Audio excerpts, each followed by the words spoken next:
میرا دل بدل دے، میرا دل بدل دے، میرا دل بدل دے، میرا دل بدل دے، میرا دل بدل دے، میرا دل بدل دے۔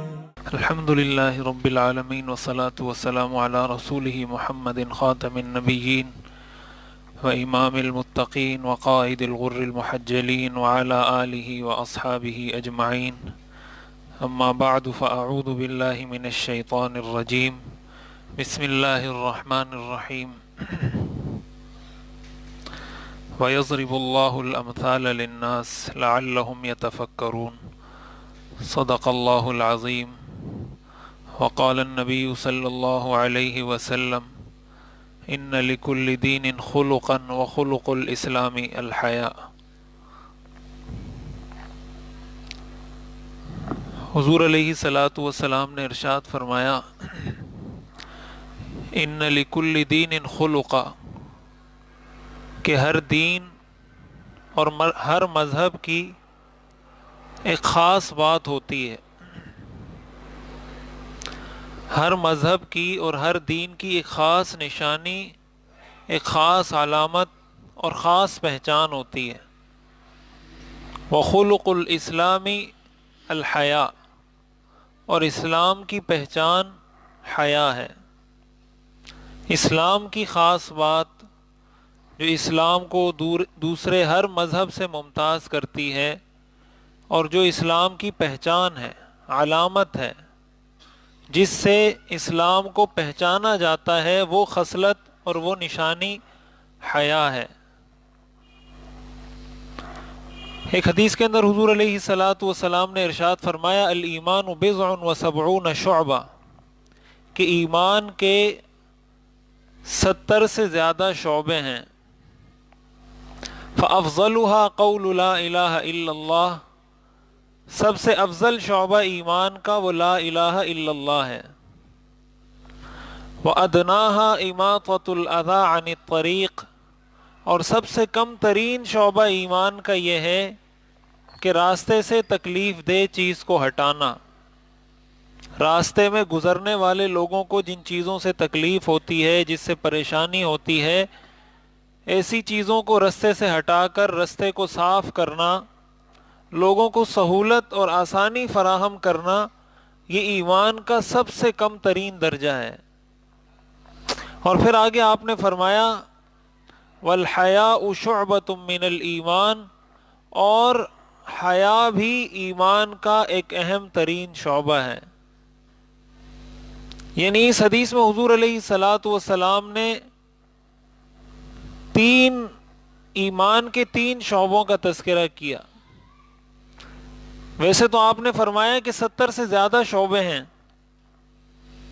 تو 70 سے زیادہ شعبے بتانے کے بعد آپ نے سب سے اعلیٰ شعبہ بتا دیا، سب سے ادنا بتا دیا، تو یا تو ایسا ہوتا کہ حضور علیہ الصلاۃ والسلام 70 کے 70 شعبے بتاتے، یا 72 یا 73 جو شعبے ہیں اسلام کے، حضور علیہ الصلاۃ والسلام بتاتے کہ اسلام کا پہلا درجہ یہ ہے، دوسرا یہ ہے، تیسرا یہ ہے، چوتھا یہ ہے۔ آپ نے بتایا افضلها و ادناها، کہ سب سے افضل لا الہ الا اللہ، سب سے کم ترین اماطۃ الاذی عن الطریق، راستے سے تکلیف دہ چیز کو ہٹانا۔ اب ان مزید 70 میں سے حضور علیہ الصلاۃ والسلام نے ایک شعبے کا خصوصی تذکرہ کیا، اور وہ شعبہ ہے حیا کا شعبہ۔ یعنی اسلام کی جو تعلیم حیا سے متعلق ہے، آپ نے فرمایا یہ ایمان کا اہم ترین شعبہ ہے اور ایمان کا اہم ترین حصہ ہے۔ حدیث شریف میں آتا ہے، حضور علیہ الصلاۃ والسلام نے ارشاد فرمایا، الحیاء والایمان قرنا جميعا فاذا رفع احدهما رفع الاخر، کہ حیا اور ایمان ان دونوں چیزوں کو اللہ نے ساتھی بنایا ہے، دوست بنایا ہے، قرین بنایا ہے۔ الحیاء والایمان قرنا جميعا، اللہ تعالیٰ نے حیا اور ایمان ان دونوں کو آپس میں دوست بنایا ہے۔ ایسا دوست کہ ان میں سے کوئی بھی دوسرے کے بغیر نہیں رہ سکتا. اذا رفع احدهما رفع الاخر، آپ نے فرمایا جب کسی شخص سے یا کسی معاشرے سے یا کسی گھر سے یا کسی خاندان سے، کسی سوسائٹی سے، جب ان میں سے کوئی ایک چیز رخصت ہوتی ہے تو دوسری اس کے ساتھ خود ہی رخصت ہو جاتی ہے. یعنی اگر کسی شخص کی زندگی سے ایمان نکل جائے، آپ نے فرمایا حیا اس کے ساتھ خود ہی نکل جائے گی. اور اگر کسی کی زندگی سے حیا نکل جائے، آپ نے فرمایا ایمان اس کے ساتھ خود ہی نکل جائے گا. یہ دونوں ایسے ساتھی ہیں جو الگ نہیں ہو سکتے. مومن مسلمان ہمیشہ باحیا ہوتا ہے، چاہے وہ مرد ہو چاہے وہ عورت ہو، چاہے وہ نوجوان لڑکا ہو چاہے وہ نوجوان لڑکی ہو، وہ باحیا ہوتے ہیں. اب اس سے بڑھ کر شاید اور کوئی بات نہیں ہو سکتی. یہ صحیح حدیث ہے، حضور علیہ الصلاۃ والسلام کا ارشاد ہے، حضور کا فرمان ہے کہ ایمان اور حیا ان دونوں نے یا تو ساتھ رہنا ہے یا پھر دونوں میں سے ایک بھی نہیں ہوگی. ایسا نہیں ہو سکتا کہ ایمان ہو حیا نہ ہو، ایسا بھی نہیں ہو سکتا کہ حیا ہو ایمان نہ ہو، دونوں ساتھ رہیں گے.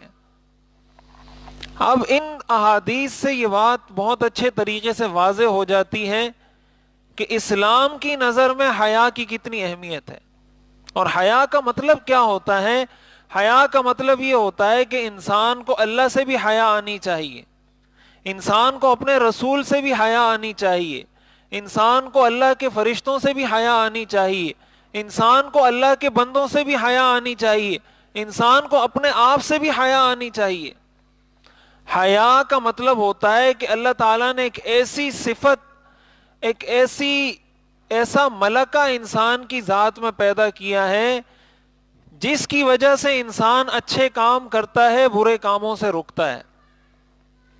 دیکھیں آپ پر کوئی احسان کرے، آپ پر قرضہ ہو، کوئی بندہ ہے وہ کہے بھئی آپ پر 2 لاکھ کا قرضہ ہے، یہ قرضہ میں ادا کر دیتا ہوں، یا آپ پہ 10 لاکھ کا قرضہ ہے، یہ 10 لاکھ روپے لو اپنا قرضہ ادا کر دو.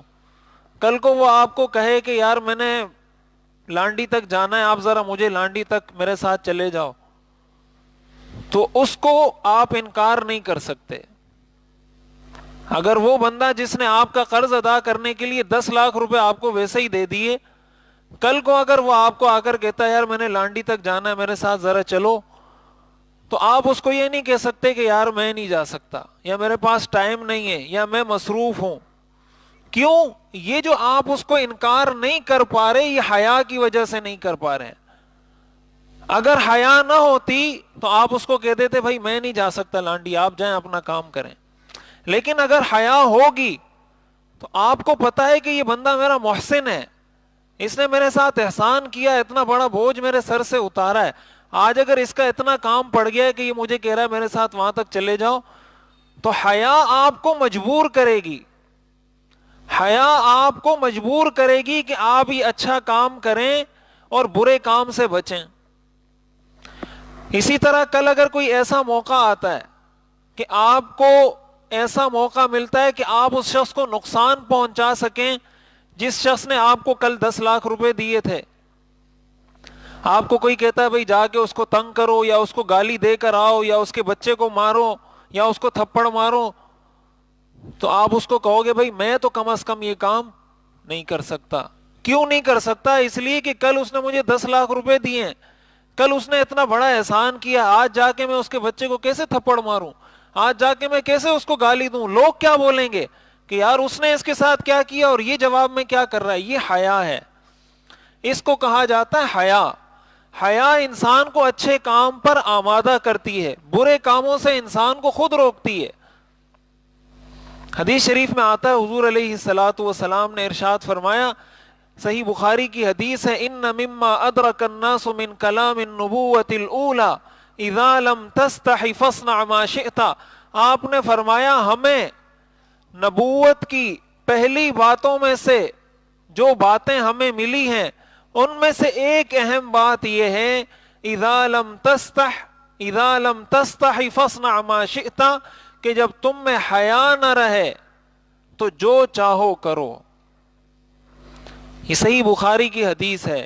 اذا لم تستحی، جب تم میں حیا نہ رہے، فاصنع ما شئت، تو جو چاہے کرو. یعنی جب حیا ختم ہو گئی، پھر اللہ سے کیا شرمانا، پھر رسول سے کیا شرمانا، پھر فرشتوں سے کیا شرمانا، پھر اللہ کے بندوں سے کیا شرمانا. حیا کی چادر جب انسان نے اتار کر پھینک دی، پھر دنیا کی کوئی طاقت اس کو برے کاموں سے نہیں روک سکتی. اگر کوئی بیٹا والدین کی نافرمانی کر رہا ہے تو اس کو کہا جائے گا بھائی یہ تمہارا والد ہے، کچھ حیا کرو. تمہارا بڑا بھائی ہے، حیا کرو. یہ تمہاری ماں ہے، کچھ حیا کرو.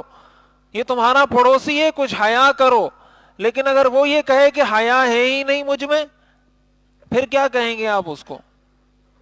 اگر وہ یہ کہہ دے کہ نہیں بھائی میں نہیں کرتا حیا،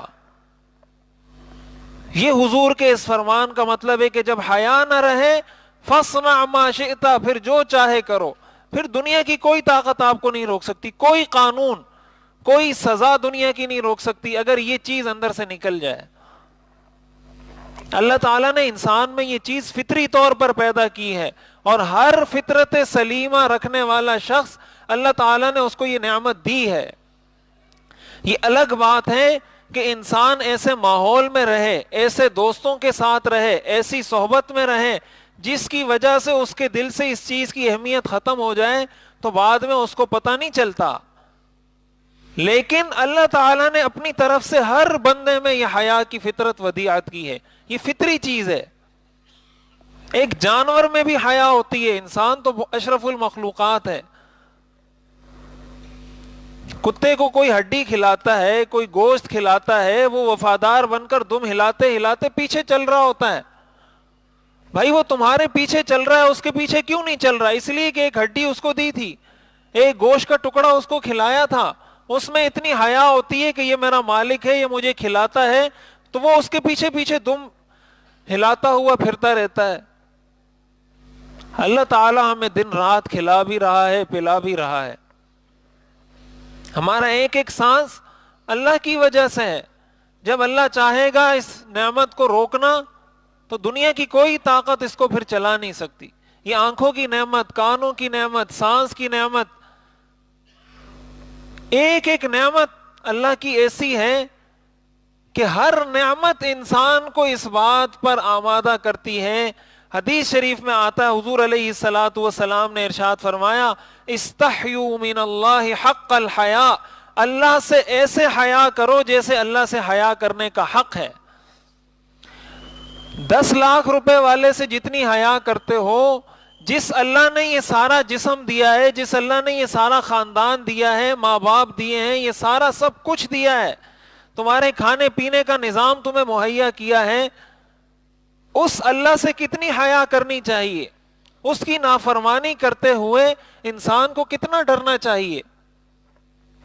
ایک بزرگ کے بارے میں آتا ہے، ان کو کسی نے کہا کہ مجھے کوئی ایسی نصیحت فرمائیں کہ مجھ سے گناہ چھوٹ جائیں، اللہ کی نافرمانی مجھ سے چھوٹ جائے، اس لیے کہ میں نے بہت کوشش کی، مجھ سے یہ چھوٹتی نہیں، گناہوں والی زندگی چھوٹتی نہیں.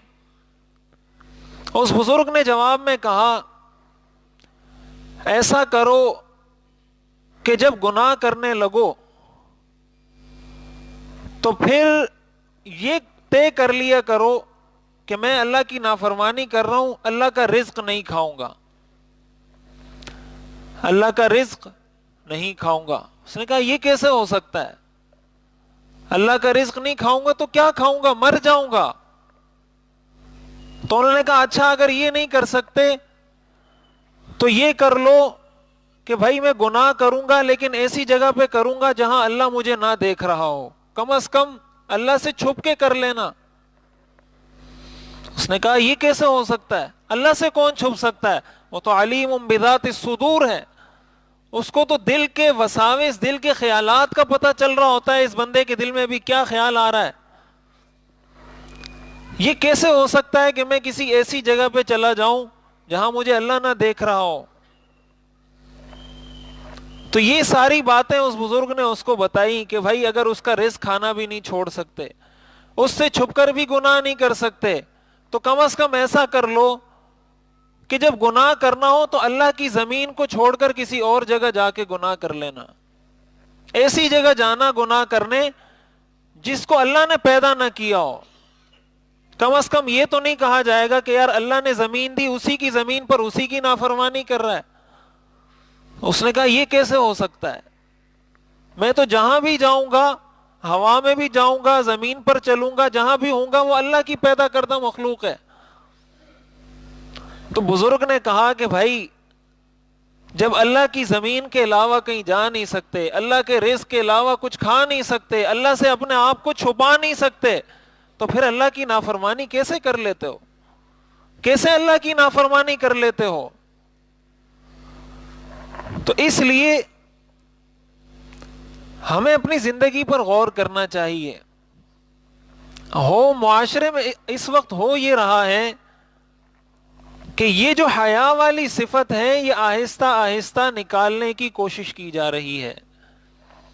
ہمارے معاشرے سے کوشش یہ کی جا رہی ہے کہ مسلمانوں سے حیا نکل جائے.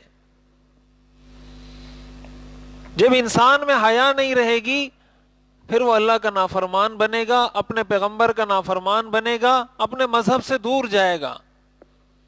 اور حیا کا بہت بڑا تعلق ہماری اپنی ذات کے ساتھ بھی ہے، ہمارے اپنے ظاہر کے ساتھ بھی ہے، ہماری آنکھوں کے ساتھ بھی ہے، ہمارے ہر عمل کے ساتھ ہے. اب اس چیز کو نکالنے کی کوشش اس طریقے سے کی جا رہی ہے کہ ہمارے سامنے، یہ بہت اہم بات ہے، ہمارے سامنے ان لوگوں کو آئیڈیل اور رول ماڈل بنا کر پیش کیا جا رہا ہے جن کو اسلام آئیڈیل اور رہنما بنانے کی اجازت نہیں دیتا. یہ بہت اہم بات ہے، اس کو اچھے طریقے سے سمجھنے اور دل کے کانوں سے سننے کی کوشش کریں. ہمارے آئیڈیل کون ہیں؟ ہمارے نوجوانوں کے آئیڈیل اداکار ہیں، گلوکار ہیں، فنکار ہیں، ناچنے والے ہیں، گانے والے ہیں، محفلیں جمانے والے ہیں. ہمارا لباس کیسے ہوتا ہے؟ ہمارا لباس وہ ہوگا جو نئی فلم میں ہیرو نے پہنا ہوگا.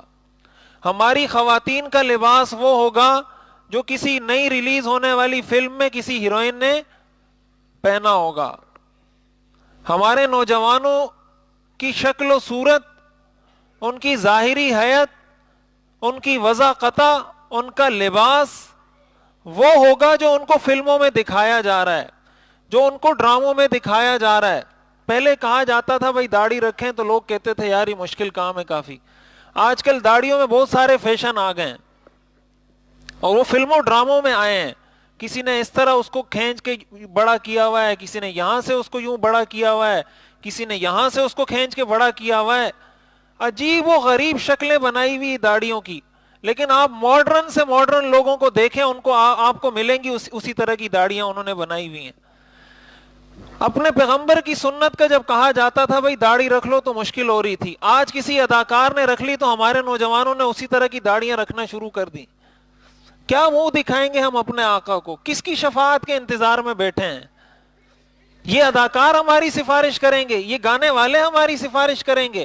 ہمارے آئیڈیل محمد الرسول اللہ صلی اللہ علیہ وسلم ہیں یا یہ آج کے اداکار اور ناچنے گانے والے، وہ جن کو کسی زمانے میں کہا جاتا تھا میراثی، جن کی معاشرے میں کوئی حیثیت نہیں ہوتی تھی.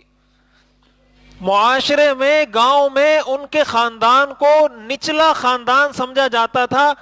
ان کے ساتھ کوئی بات کرنا گوارا نہیں کرتا تھا کہ یار یہ تو میراثی ہے، ان کے ساتھ کون بات کرے گا. آج ان کا نام رکھ دیا گیا اداکار، فنکار، آرٹسٹ، گلوکار. وہی میراثی ہے، وہی میراثی ہے، وہی میراثی ہے. نام اس کا چینج کر کے اداکار، گلوکار اور فنکار بن گیا، اور ہمارے نوجوان انہی کے پیچھے چل رہے ہیں. تو ہم اپنی زندگی پر اگر غور نہیں کریں گے تو بھائی ہمیں انہی چیزوں کی طرف لے جایا جائے گا اور پھر حیا نکلے گی. اب ہمارے ہاں عورتوں کے لباس کس طریقے سے کیا کیا لباس میں چینجنگ آ رہی ہوتی ہے، ہر سال فیشن تبدیل ہو رہا ہے، ہر سال فیشن تبدیل ہو رہا ہے. یار ہمارے پیغمبر نے ہمیں کوئی فیشن نہیں دیا، کوئی طرز زندگی نہیں دیا، کوئی رہنے سہنے کا ڈھنگ ہمیں نہیں سکھایا. اللہ نے ہمیں پیدا کیا، اللہ نے ہمیں کوئی طریقہ نہیں بتایا کیسے رہنا ہے کیسے نہیں رہنا. اگر ہم انہی کو فالو کرتے رہیں گے.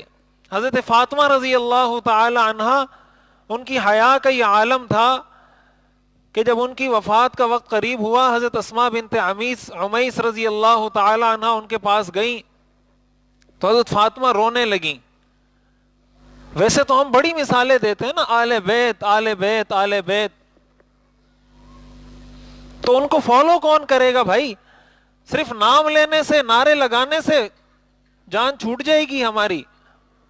حضرت فاطمہ رضی اللہ تعالیٰ عنہ رونے لگی. حضرت اسماء نے پوچھا رونے کی وجہ کیا ہے؟ تو انہوں نے فرمایا کہ میری موت کا وقت قریب ہے، مجھے رونا اس بات پر آ رہا ہے کہ کل کو میرا جنازہ اٹھایا جائے گا. اس وقت جنازے کی چارپائی ایسی ہوتی تھی کہ بس نیچے 3-4 لکڑیاں ہوتی تھی، اوپر کچھ بھی نہیں ہوتا تھا، ایک چادر ڈال دیتے تھے. تو حضرت فاطمہ نے فرمایا کہ میرا جنازہ اٹھے گا تو میرے اوپر چادر ڈالی جائے گی، میری جسم کی ساخت مردوں کو نظر آئے گی، میرے جنازے پر مردوں کی نگاہیں پڑیں گی. یہ میرے لیے کتنی عار کی بات ہے کہ پوری زندگی میرے اوپر کسی کی نظر نہیں پڑی. کل کو جب میرا جنازہ اٹھے گا تو میرے جسم پر نوجوانوں کی اور مردوں کی نظریں پڑیں گی، میں اس بات پر رو رہی ہوں. حضرت اسماء فرماتی ہیں کہ میں نے ان کے لیے کچھ لکڑیاں اور کھجور کی ٹہنیاں منگوائیں. وہ منگوانے کے بعد ان کو بتایا کہ بھائی میں اس طرح چارپائی بناؤں گی، اس کے یہاں بھی لکڑیاں آ جائیں گی، یہاں بھی لکڑیاں آ جائیں گی، اور اس کے بعد میں چادر ڈال کے وہ سارا کر کے دکھایا پریکٹیکلی حضرت فاطمہ کو کہ آپ دیکھیں میں آپ کو کر کے بتاتی ہوں. جب اس طریقے سے آپ کا جنازہ ہم اٹھائیں گے تو آپ کے جسم کی ساخت کسی کو نظر نہیں آئے گی. تو وہ جب حضرت فاطمہ نے دیکھی تو حضرت فاطمہ نے فرمایا کہ ہاں میرا جنازہ اسی طرح اٹھانا. یہ تو حیا ہے حضرت فاطمہ کی، اہل بیت کی، حضور کی صاحبزادی کی. اور ایک حیا ہے ہماری اداکاراؤں اور فنکاروں اور گلوکاراؤں کی. ہم کس کو فالو کر رہے ہیں، حضرت فاطمہ کو یا اداکاروں کو؟ ہر انسان اپنے آپ کو ٹٹولے، ذرا اپنے گریبان میں جھانکے. اگر انہی چیزوں کے پیچھے ہم چلتے رہے، قرآن حدیث سے ہم غافل رہے، اپنے نبی کی سنت سیرت سے غافل رہے، صحابہ کی سیرت اور سنت سے غافل رہے، تو یہ بات اچھے طریقے سے یاد رکھنی چاہیے کہ ہمارا دشمن کبھی بھی یہ نہیں چاہتا کہ مسلمان اپنے مذہب پہ عمل کرے. وہ کبھی بھی ہمیں صراط مستقیم پر، سیدھی راہ پر چلتا ہوا نہیں دیکھنا چاہتا. یہ دنیا کا اصول ہے، یہ شیطان کا طریقہ واردات ہے. کبھی بھی آپ کو کوئی یہ نہیں کہے گا میراثی کو اپنا رول ماڈل بناؤ. کوئی آپ کو اگر یہ کہے گا آپ اس کو تھپڑ ماریں گے، یار میں کیوں میراثی کو رول ماڈل بناؤں. ہاں جب وہ آپ کو کہے گا فلاں فلم سٹار کو اپنا رول ماڈل بناؤ تو آپ کہو گے ہاں یار یہ بات بڑی اچھی کی ہے. فرق کیا ہے دونوں میں سوائے لفظ کے؟ لفظوں کی تبدیلی کے علاوہ ان میں فرق کیا ہے؟ کوئی فرق نہیں ہے. تو یہ تو شیطان کا اصول ہے. اس نے اللہ تعالیٰ سے جب دعا مانگی کہ یا اللہ مجھے زندگی دے قیامت تک، تو اس وقت اس نے اللہ سے کہا تھا لَأُزَيِّنَنَّ لَهُمْ فِي الْأَرْضِ، کہ تیری عزت کی قسم میں قیامت تک ان کے سامنے برے کاموں کو اچھی صورت میں پیش کرتا رہوں گا. یہ اس نے اللہ کے سامنے قسم کھا کر کہا ہے. تو بھائی ہم اگر ان چیزوں سے غافل ہو گئے، لوگ کہتے ہیں یہ مولوی بولتے رہتے ہیں بولتے رہتے ہیں بولتے رہتے ہیں. مولویوں کا کام ہے شروع سے وہ بولتے آ رہے ہیں.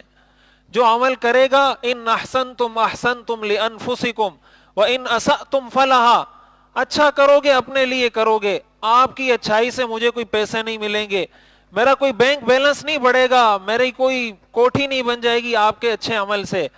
اور برا عمل کرو گے ان اسأتم فلہا، اور فَإِذَا جَاءَ وَعْدُ الْآخِرَةِ، پھر جب آخرت کا موقع آئے گا پھر انسان کو احساس ہوگا کہ یہ مولوی صاحب جو ممبر پہ بیٹھ کے باتیں کرتے تھے یہ صحیح باتیں کرتے تھے. یہ دنیا کی زندگی 60 سال ہوگی، 70 سال ہوگی، 80 سال ہوگی، 100 سال ہوگی، کتنی عمر ہوگی.